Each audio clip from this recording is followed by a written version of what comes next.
forecast. We had some clouds out there today, but some cooler temperatures too. Yeah, certainly was a calmer day today. As we take a look at that stat, which I was going to show you here in a minute, is we see about 91% of our hurricanes happen after the beginning of August. So we've got a long ways to go in the season. Now that we're finally past July, we can look back and see what happened. 99 the high, 67 the low.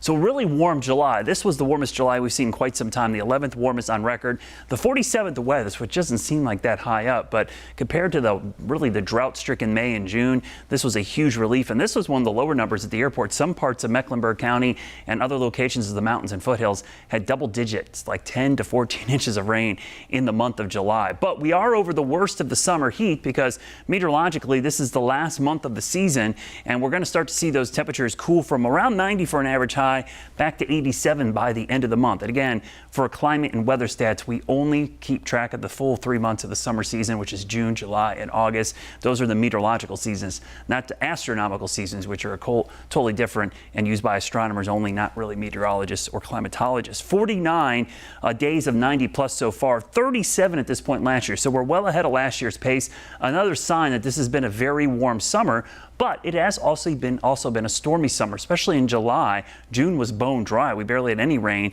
but July kind of changed everything as we saw more active storm track, and we're starting to see more of that the next couple of days.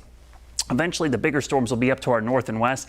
That will keep the storms, at least the stronger ones, away from us. But I do expect the afternoon and evening storms to become more of the reoccurrence that we saw most of last week. Maybe not as widespread, but that 4 to 8 o'clock time frame, that's the sweet spot for thunderstorm activity in the summer. And I would expect that pretty much every day this week, though the chances the next couple of days only around 20 to 30%. Now, the flash flood threat is low today. It'll be low tomorrow.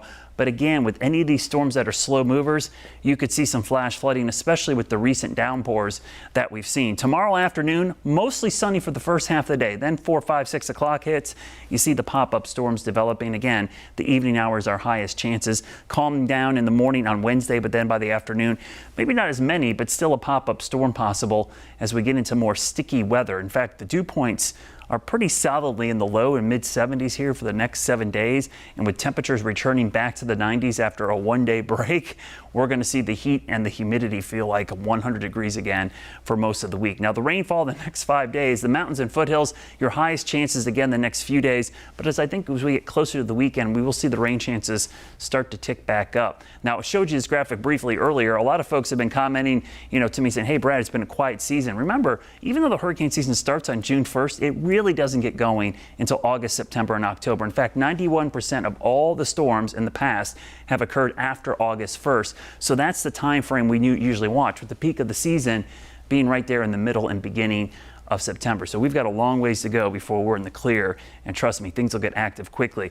As far as the heat, it's coming back. August is going to be a warm one, at least for the first half or so. Hopefully we'll see some cooler weather by the end of the month, but right now it looks like we're returning back to the 90s, and we could stay there for most of the next 7 days, though it's slightly cooler this weekend, and maybe late next week a sign of some upper 80s returning, but those storm chances will be back as well. We'll be right back.